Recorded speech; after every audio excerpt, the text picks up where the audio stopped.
Okay. Anybody have any questions about what we've talked about so far?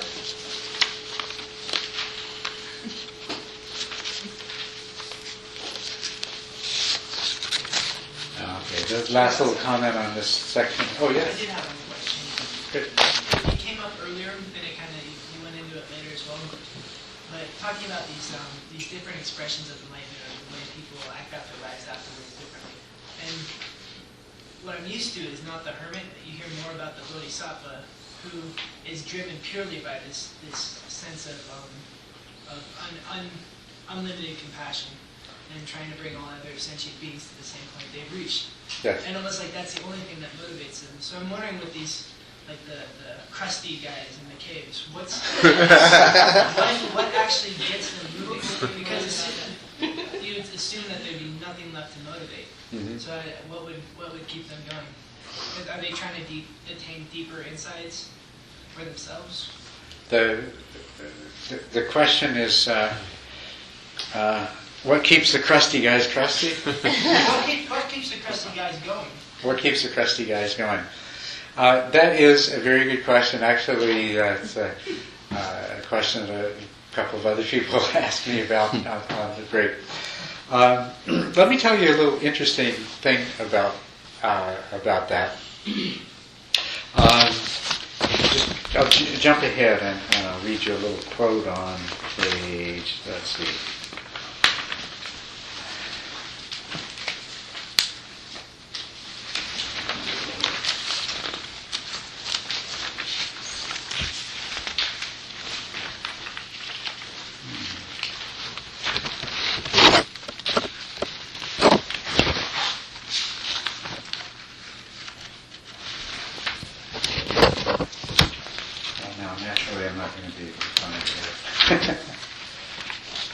Oh, here it is. On page 4, second paragraph about some popular notions about enlightenment.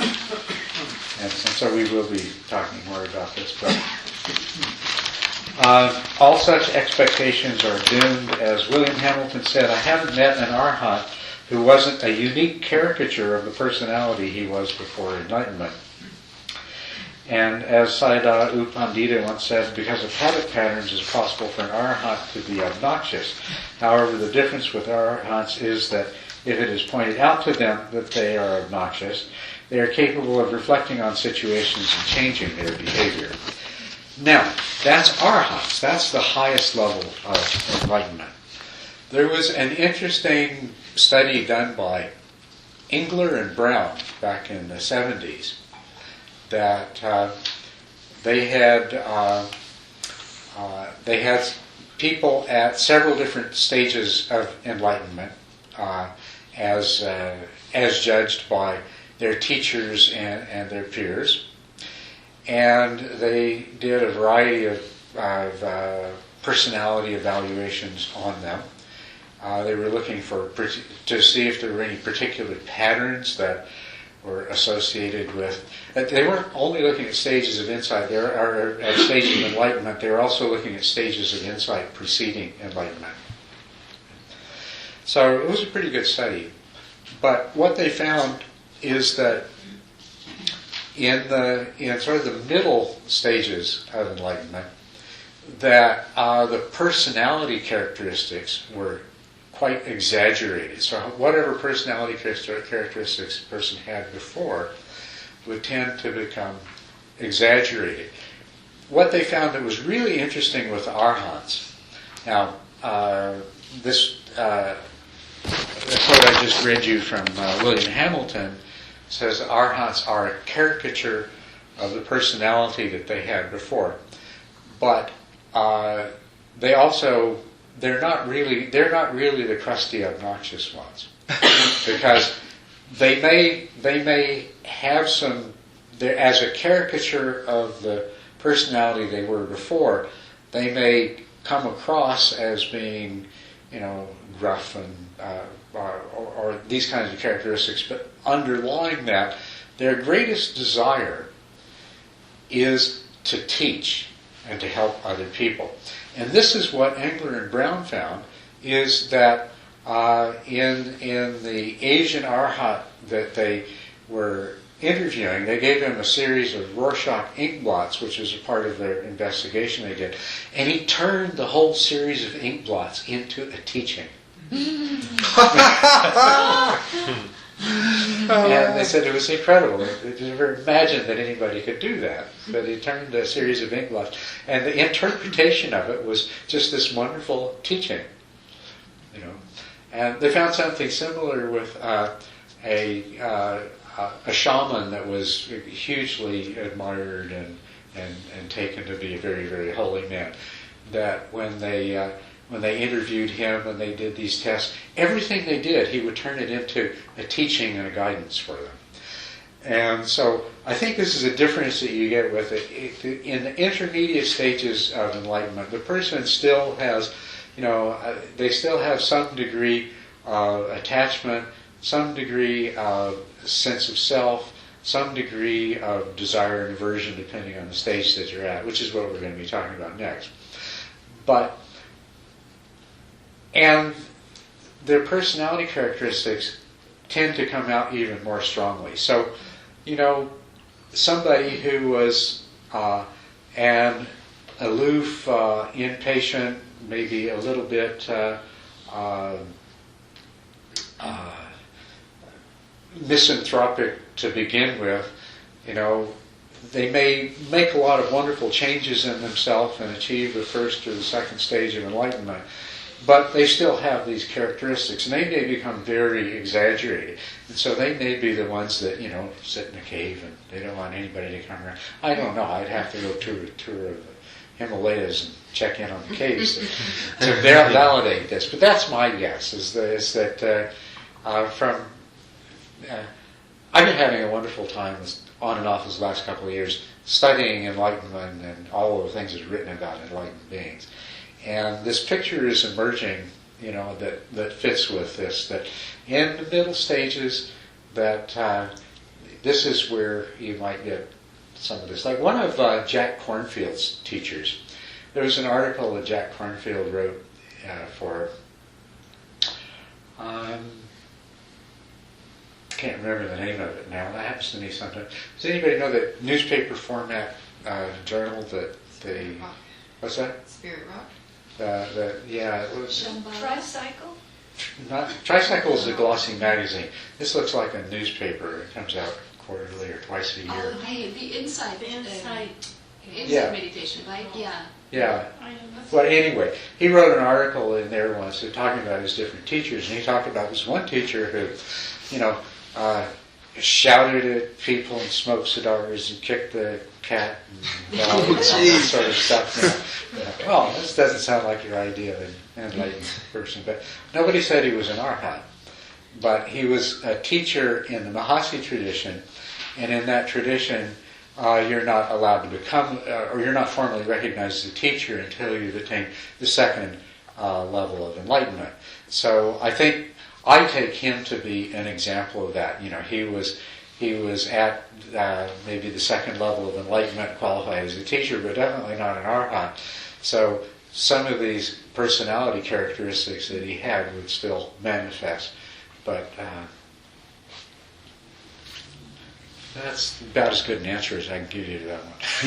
So I guess I think this is what you're saying, but basically the way you've described it is once you've really attained the degree, the level of an arhat, it's just this natural consequence of that is this completely non-dual, completely limitless compassion. That's right. right. All that remains.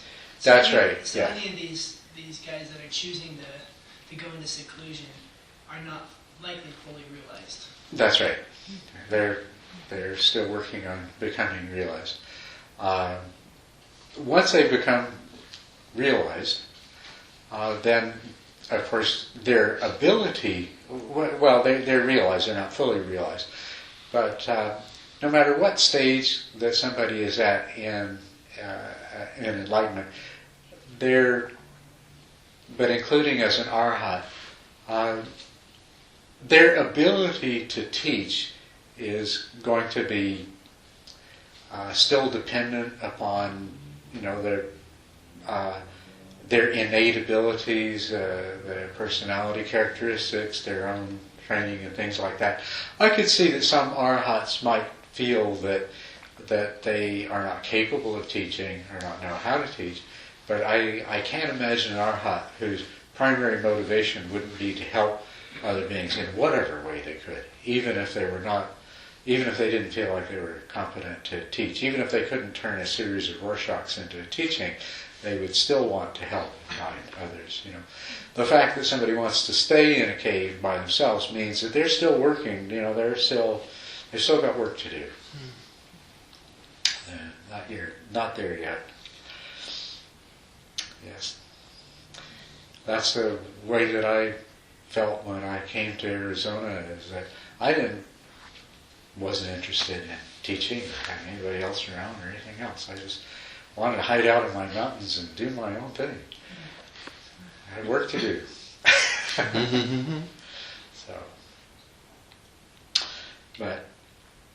Okay. Well, any other questions? Then we're almost finished this first section and getting into the specifically Buddhist view of enlightenment. One last little point here that I do, I mentioned to you earlier the distinction between the enlightenment experience and the state of being enlightened. And this is once again from Ullman and Reichenberg-Ullman's book. They say, we recognize that it is possible for a person to undergo a transient experience of illumination without remaining in a permanent state of oneness. And that could mean several different things. Of course, somebody on the first stage of enlightenment is permanently transformed, but they're not in a permanent state of oneness, because that doesn't come until later on. They're not an arhat. The other thing it could mean is that there are these amazing, incredible, mystical experiences that people can have, but they are not. They don't do the trick. They don't make the change. That the definition of enlightenment from the Buddhist perspective, the original definition of enlightenment, is all based on the permanent changes that take place. And what you'll find in the Buddhist tradition is a teacher may say of a student's experience that may have been an enlightenment experience, we'll see over the next few years. Okay. So we'll see whether it did the trick. So. Okay, now let's look at the specifically Buddhist view of enlightenment.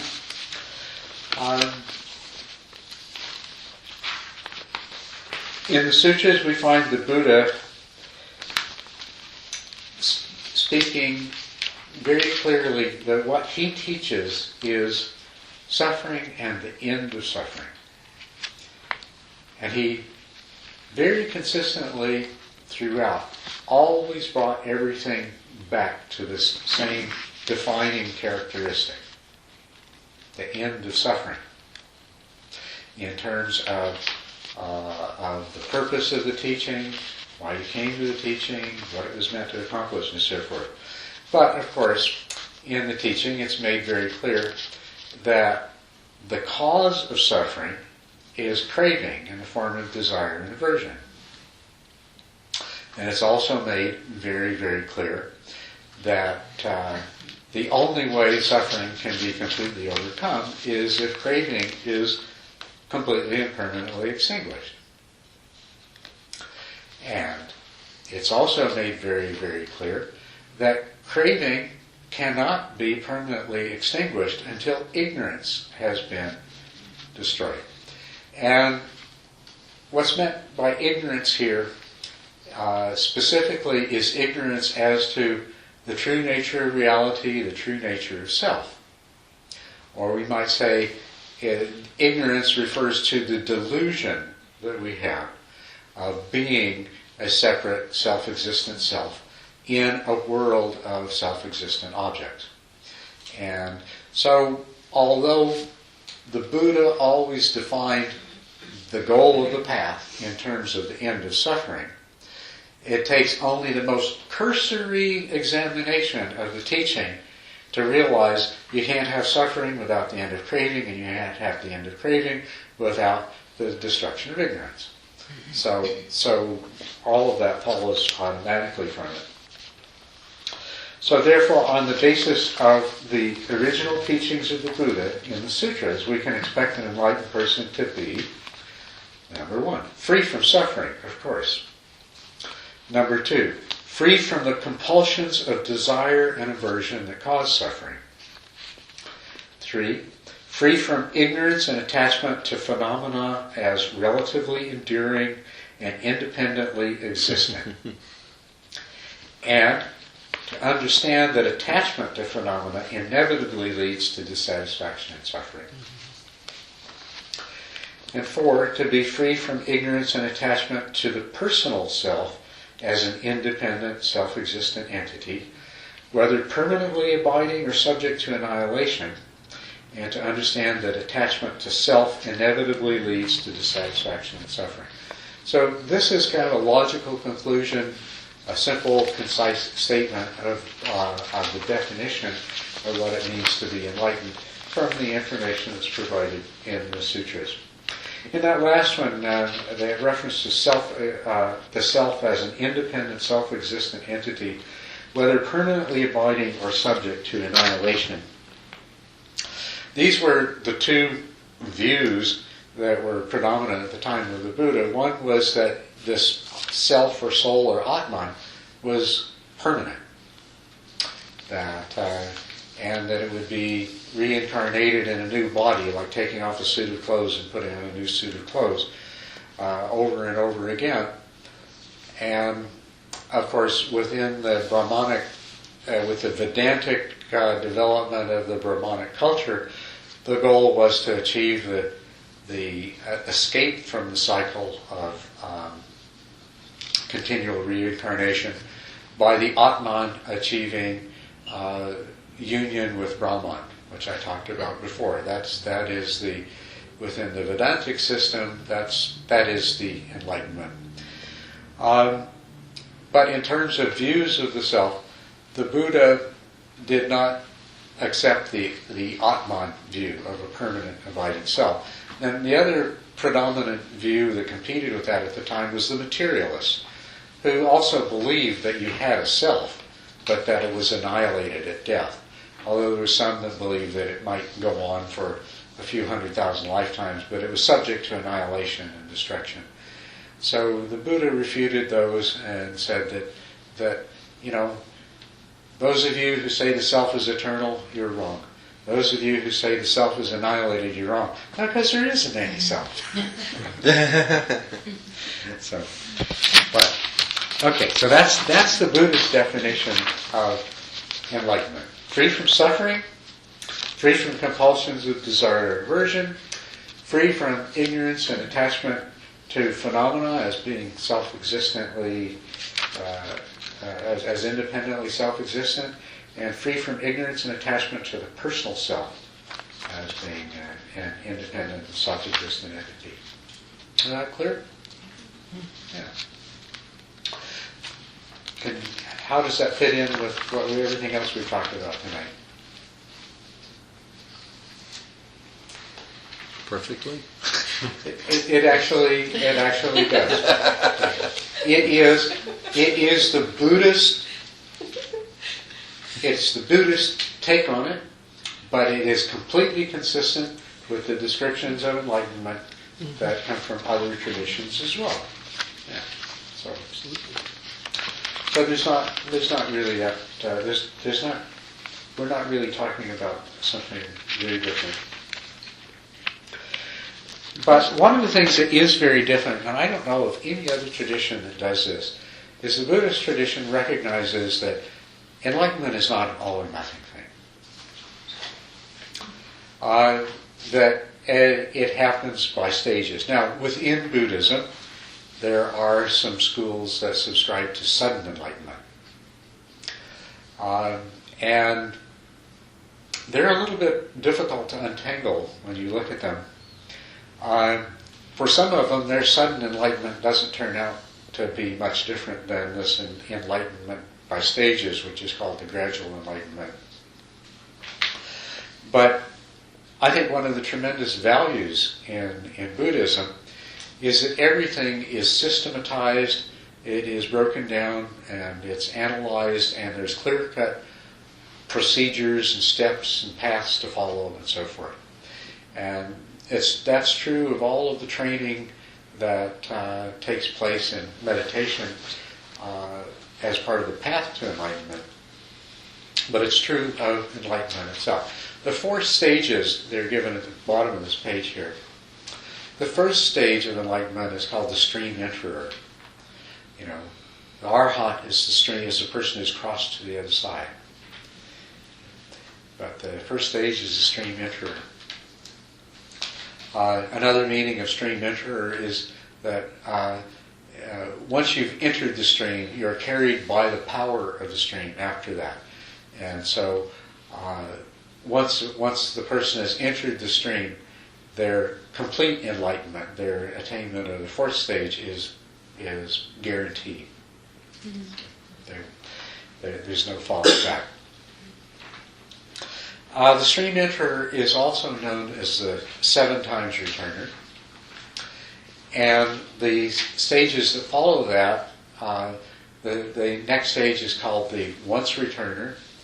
The 3rd stage is called the non-returner.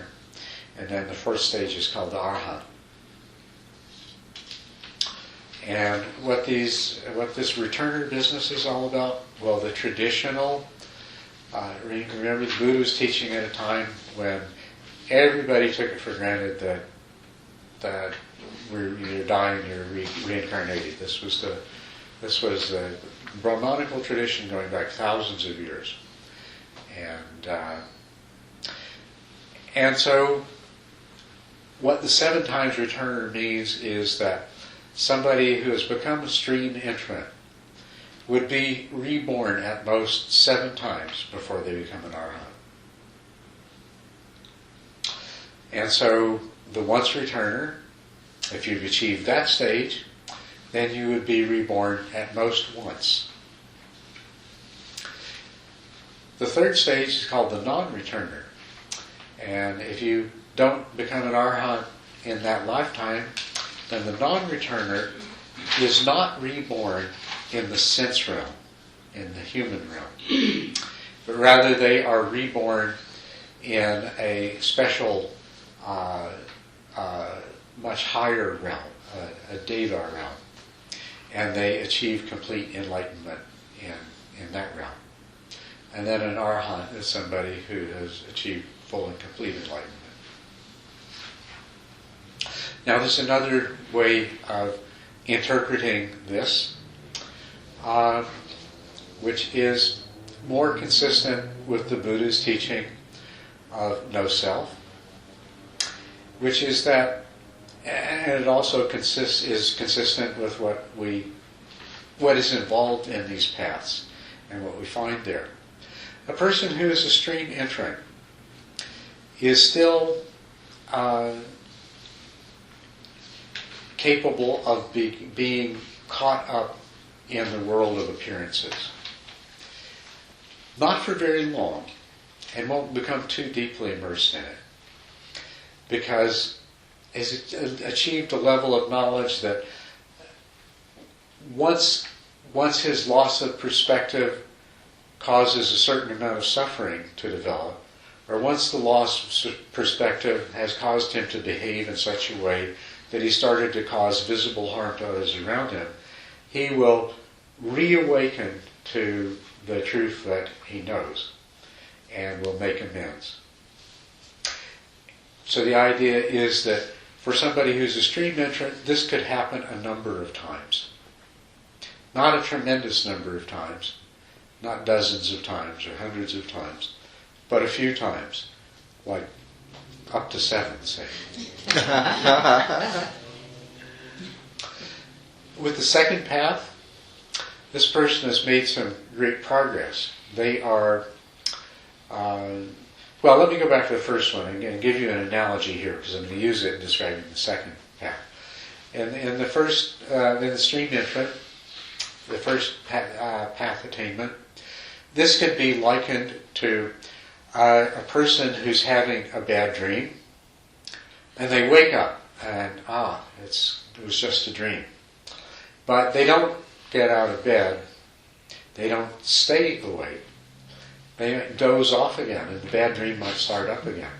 This might happen a few times before they completely wake up and they get out of bed and they're done with that once and for all. Okay, the second path, the second stage, the once returner. This is a person who has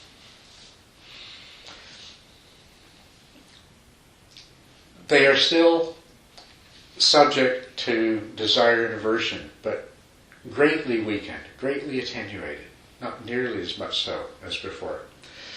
And so what they do is they go back into the world of suffering deliberately for the purpose of completely and permanently uprooting all of the last traces of craving for materiality that they have. So they've returned once more, but they've returned more or less deliberately.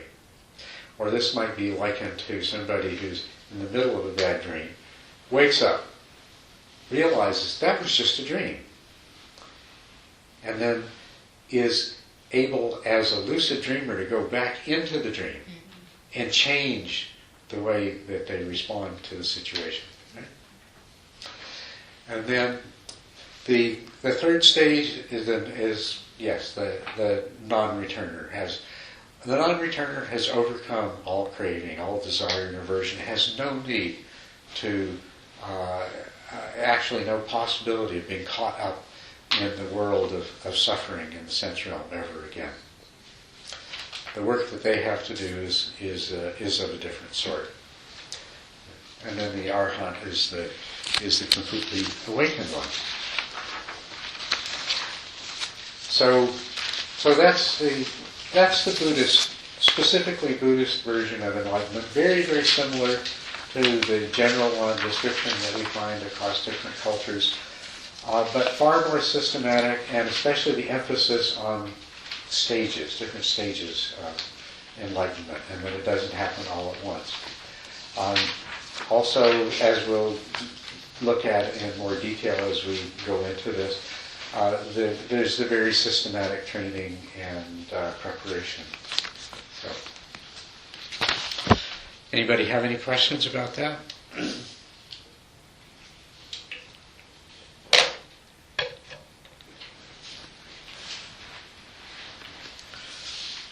There is in some people may have heard or may wonder, well, are all arahants like the Buddha was? And it depends on what ways that you're talking about. In terms of their enlightenment, an arahant is a Buddha, is fully enlightened. But there was obviously something different about the person that we call the Buddha. After all, I don't know how many arahants there are in the world right now, but there are arahants in the world, and they don't seem to be having quite the same impact that Siddhartha Gautama did after his enlightenment. Agree? Okay. So he is said to be a Sammasambuddha. A Sammasambuddha. And here, this is part of what you might call the religious aspect of Buddhism. It is the tradition, the traditional teachings. But it is said that every time that in this vast history of sentient beings that is without beginning and without end, that the teachings of the Dharma always get lost. There comes a time when they degenerate and are lost and forgotten. And that every time this happens, that a new Sammasambuddha appears. who will come and turn the wheel of Dharma once again and reestablish these teachings in the world. And so Siddhartha Gautama was the Sammasambuddha of our time. And it is said that the way that somebody becomes a Sammasambuddha is that in a far, far distant life in the past, that person would have made a commitment to the Sammasambuddha, to a Sammasambuddha at that time, to themselves become a Sammasambuddha for the future. Okay? So we have this picture that I can't remember the term. They have countless eons of incredible numbers of years that go back,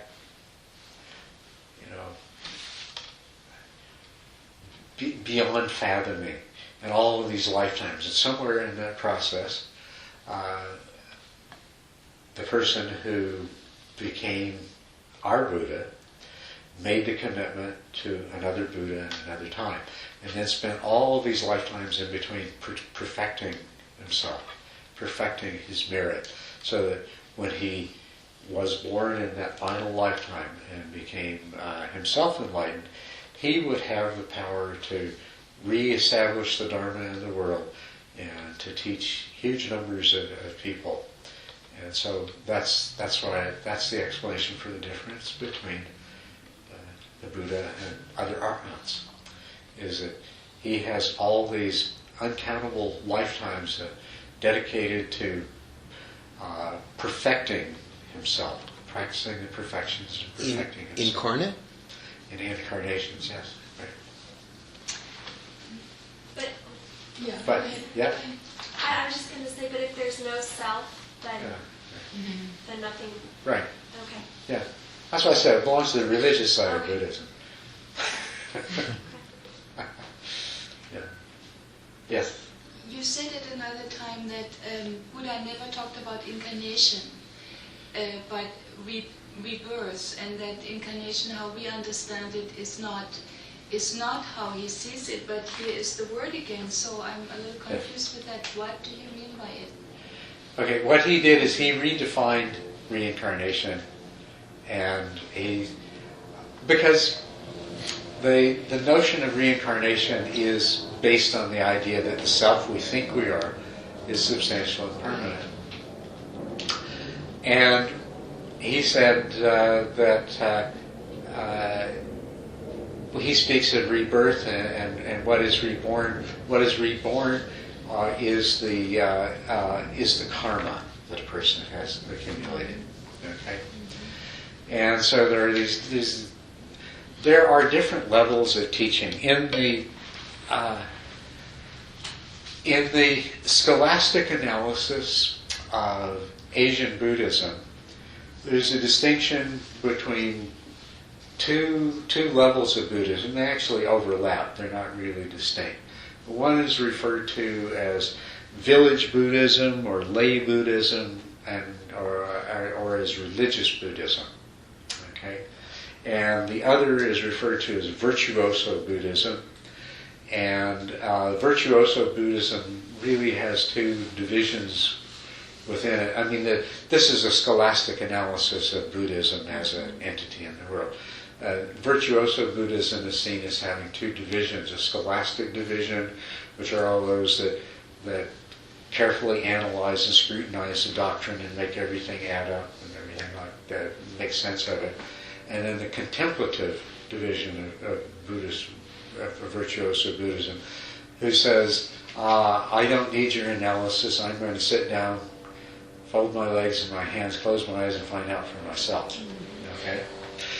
And there are numerous what appear to be contradictions between village Buddhism and virtuoso Buddhism, or lay Buddhism and virtuoso Buddhism. But scholastic Buddhism has very neatly sewed them all together so that they flow. So there is one level of Buddhism where you speak of reincarnation. But then on the more sophisticated level, this is explained in terms of the doctrines of emptiness and no self, so that there is no contradiction. Okay?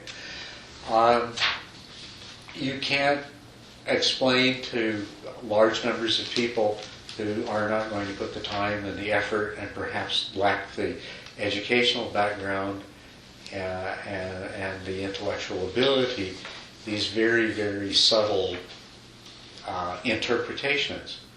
And so what you find is that amongst religious Buddhists, it follows a pattern of most religions, as I was talking earlier, talking about Christian, an ordinary Christian compared to a Christian mystic. An ordinary Buddhist believes that he or she, as they perceive themselves, is going to return to this world. And they believe that by keeping precepts and doing various meritorious acts, that they are going to ensure for themselves a rebirth under good circumstances, under beneficial circumstances. And of course, within that belief system, they could be reborn as a lizard or a frog or in a hell realm or as a hungry ghost or anything else. So you see, once again, there is the polarity between the individual and some power beyond them. And then there's a set of rules and behaviors and things like by which they can manipulate their own future destiny. And so religious Buddhism is based on the technically erroneous assumption that there is a self that is reincarnated, and that self is the carrier of karma and is the beneficiary of merit and so forth. Mm-hmm. But at the level of virtuoso Buddhism, this is all reinterpreted. That the only thing that continues is the karmic propensities that have been developed, and then the further analysis of that becomes very sophisticated. But on the religious side of Buddhism, of course, things have to be explained about like how come our arhats aren't like the Buddha was. Right? So, yes?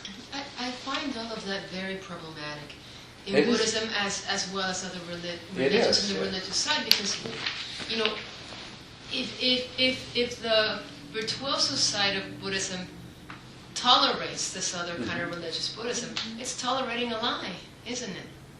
Well, it's not seen that way. It's seen as having a powerfully beneficial effect on large numbers of people who otherwise would have nothing to counteract their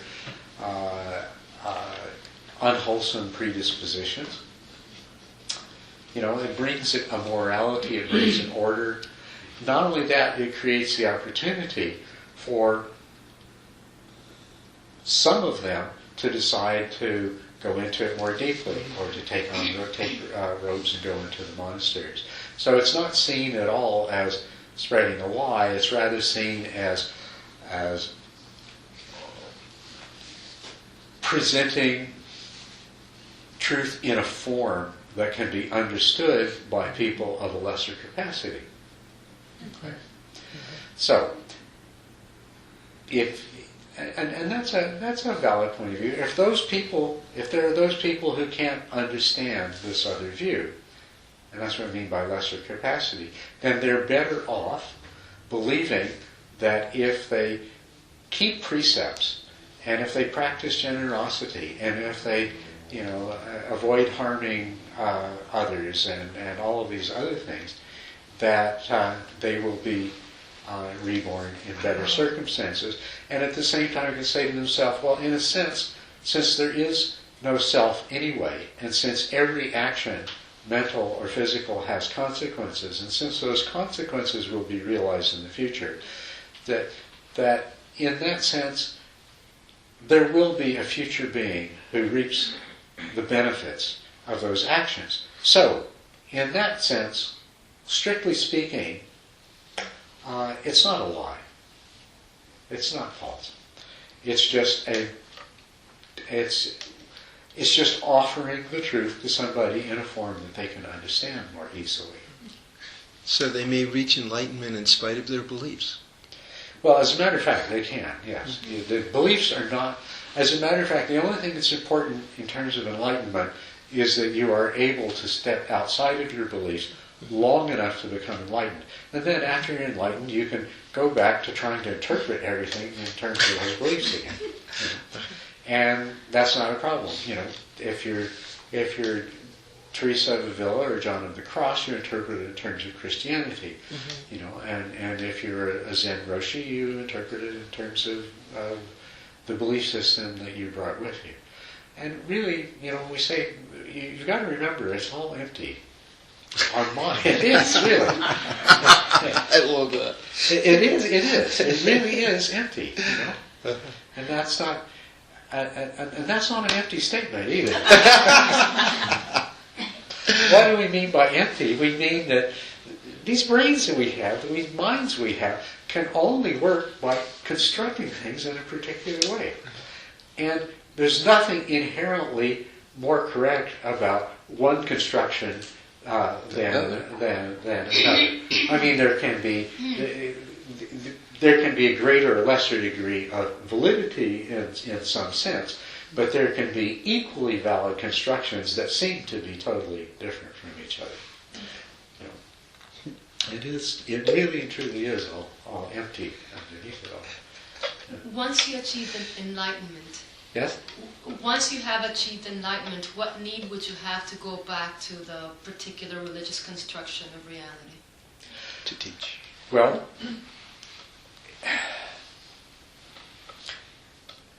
it is the framework that you have in order to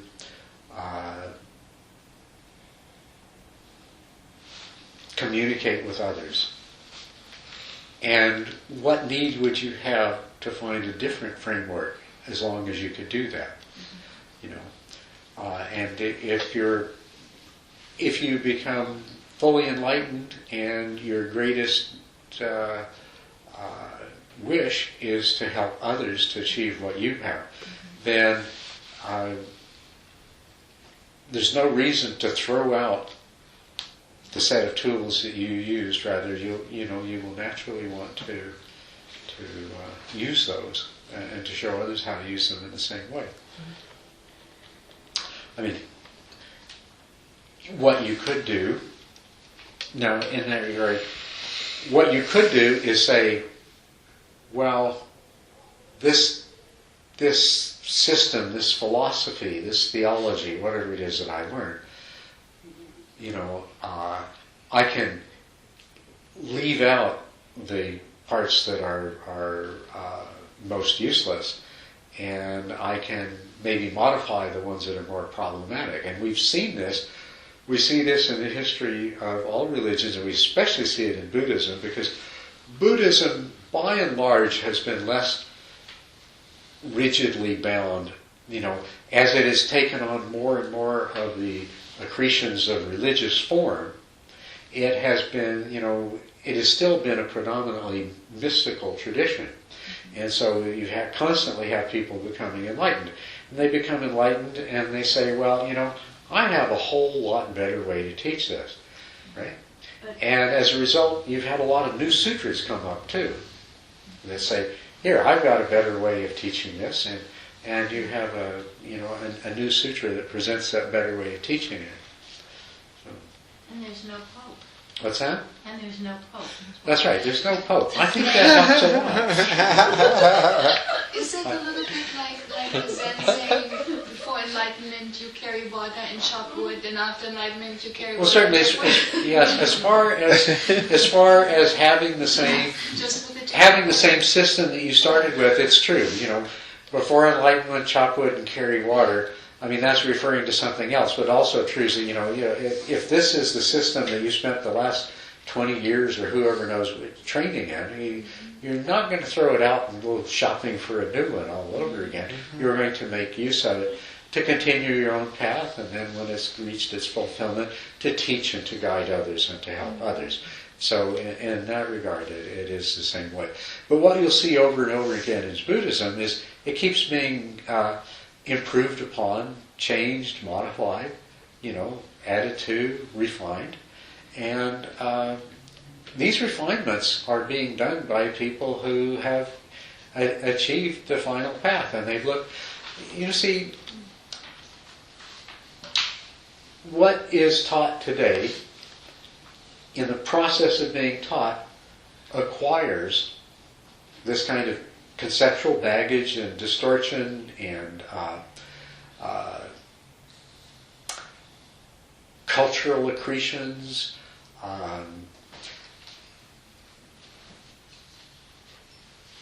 Buddhism taught in Sri Lanka to Sri Lankans is presented in a particular way that they're going to understand best and clearest. And that's not the same way that the same ideas are conveyed in Tibet, because it's a different culture.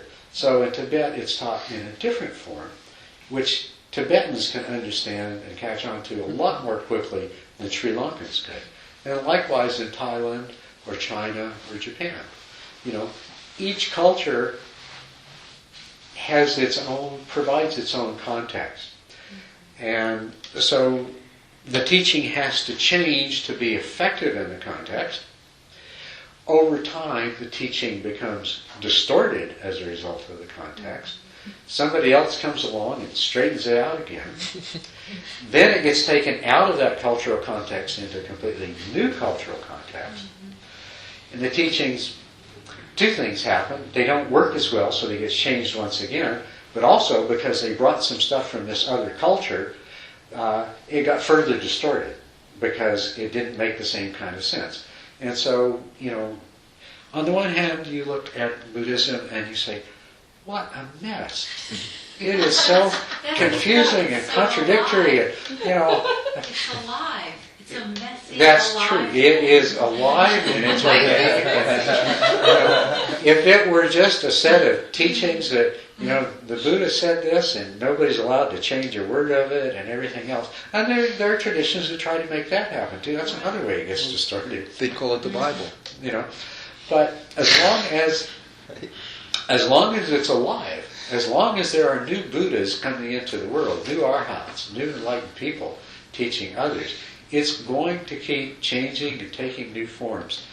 And, and it uses whatever it has. But I can't imagine how over the last 2,500 years,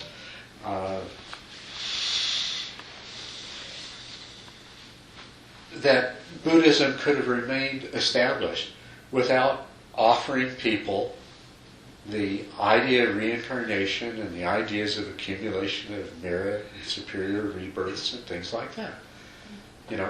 It's, and I think, the Buddha recognized that. He used that language, he used that as a means of teaching in his time, and that's happened ever since. I'm wondering what's going to happen in the future, though, because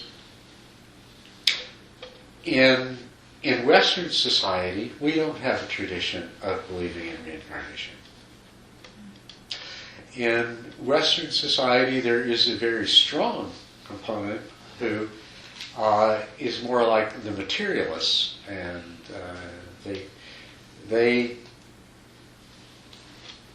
view the idea of the self, but they're kind of suspecting that self disappears when the body breaks up. We also, Western society, as I mentioned to you, science and psychology and philosophy have all discovered the truth of no self. And it's starting to be more and more understood. So I suspect that we're coming up on a Buddhism of the future which is going to teach a much more refined version of these things, a much more sophisticated version of these things, a little bit closer to the virtuoso Buddhism that has heretofore been confined to the people in the monasteries who have devoted their lives to either scholastic study or meditation.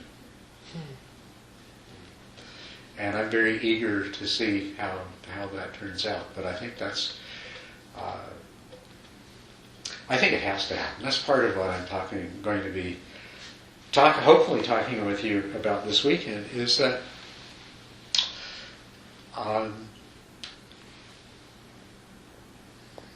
that what human beings need to do is to adopt a completely new value system that's based on this kind of wisdom and understanding that comes from these mystical traditions. We've got to grow out of and leave behind the mythical, magical past that we dwelt in, because large numbers of people have to achieve a transcendent understanding. It would be wonderful if everybody did, but enough of our society has to achieve a transcendent understanding that society's values as a whole change. Otherwise, we're going to, talk about all these species going extinct. We're going to be one of them, and we're going to put ourselves away. Well, in a way, isn't the very fact that our culture is in such a dissolute... In such a which? In such a dissolute and strange period working for this transformation. Yes. Because it's becoming more and more painful and more impossible to sustain the delusion. Yes. Yes. Yeah. But the interesting thing about Buddhism is that it works so well with Western notions of science, and so I think the potential is enormous and wonderful. So we pretty much used up the time tonight. I wanted to do some meditation with you, and